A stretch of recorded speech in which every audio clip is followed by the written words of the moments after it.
Welcome back, and in fact, welcome back to part 4 of 11 of the best and worst padlocks that I have in stock and that I have come across on my locksmith journey. Now, today we are talking about the Fire Brigade padlock, and this can easily be identified by the FB on the padlock here. There are several types of Fire Brigade padlock, and they can be identified by the number on the padlock or by the type of keys that is used. There are short keys, medium keys, and long keys, and they range from FB1 all the way through to FB11. Now, 90% of the times that you will find these are on electrical fences, electrical boxes, gas boxes, restricted areas around public buildings, as well as and including train stations and other similar places, and some council properties, and on height barriers around parks. I spoke to the Fire Brigade and asked why they have these series of locks, and they said it is so that they can gain easy and fast access in an emergency. They wanted to do it non-destructively, and they didn't want to be cutting padlocks off. Now, in my personal opinion, for security purposes, you would want to have a few padlocks in your fire engine so that you could cut the padlocks off and get in fast. Gaining access fast is the most important thing. Having to replace the padlock with the same one is not so important. You can always chuck a new padlock on and circulate the keys, or have padlocks suited to a same key type, and then use that around wherever you are putting them. The fact that they use Fire Brigade padlocks that are so well recognised is a real security risk. It's a massive security flaw, and the padlocks and the keys are very readily available on the internet. Now, I would say at this point, don't go out and buy the padlocks, don't go out and buy the keys, but people will do what they do. And if you want to go and buy keys and you want to access the areas that are protected by these padlocks, it is a criminal offence, you are breaking the law, you will be arrested and you will be charged. It is your fault, not mine. I have warned you here. But unfortunately, in regards to the number 4 on the scale of 1 to 11 of security failings, this is a very poor padlock. The weatherproofing, although covers the hole and will protect it from the weather, is actually very loose and has a large gap in between the two. The shackle, though not spring-loaded, so making it slightly trickier to pick, and by looking at the keyway you can tell it's a different type of pick to the usual padlocks. This would be very easily cut with bolt cutters. There is a lot of movement in it. It's not very heavy, and as you can see, it is very cheap and poorly made.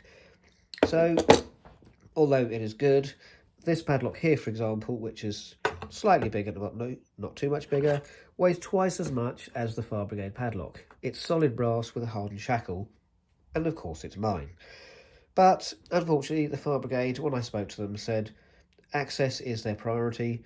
They need to get in fast. They don't want to muck about having to cut padlocks off and use a destructive entry, so they brought out this series, and they made the keys available. Now, unfortunately, the keys being available is the big flaw with these, and it's a point I wanted to reiterate, because some of the tools and some of the products in regards to security I have, you can only get through trade accounts, you can only get as you're a locksmith, and sometimes you actually have to prove that you belong to a professional locksmith associated group to be allowed to buy the products. So why these padlocks and keys are readily available on the internet, I really do not know, but it's a massive fail. Only number 4 on our chart today, and quite honestly, I don't think it's acceptable. We need to be replacing all of these Fire Brigade padlocks with decent padlocks that are hard, if not impossible to cut, which you cannot drill, because when you find these on electrical boxes and power stations, electric boxes in railway stations and restricted areas, you kind of need to think of the sort of element that's going to go after these places and try and cause damage or destruction, and all you've got is this stopping you get there. You're £3 away off the internet from buying a set of keys and going straight in, and also you can go in without trace, come out without trace, and it could potentially be an absolute disaster. So very poor indeed, and off into the bin they go. There it goes. So thank you for joining me for number 4. I hope you've enjoyed what you've seen so far, and unfortunately has been very negative on the padlock front. But as we go to number 5 onwards, it will start getting a little more positive. So if you choose to join me next week, we will be looking at the Old English Squire padlock. They come in sizes 330, 440 like this one, 550, which would be here, and 660 like this one. We'll be discussing these at length, and we'll also be looking at the keys as well. These I particularly like, and these are starting to head towards the better range of padlocks. And we have a few more to come. In fact, we have 7 in total to come. So, thank you for watching.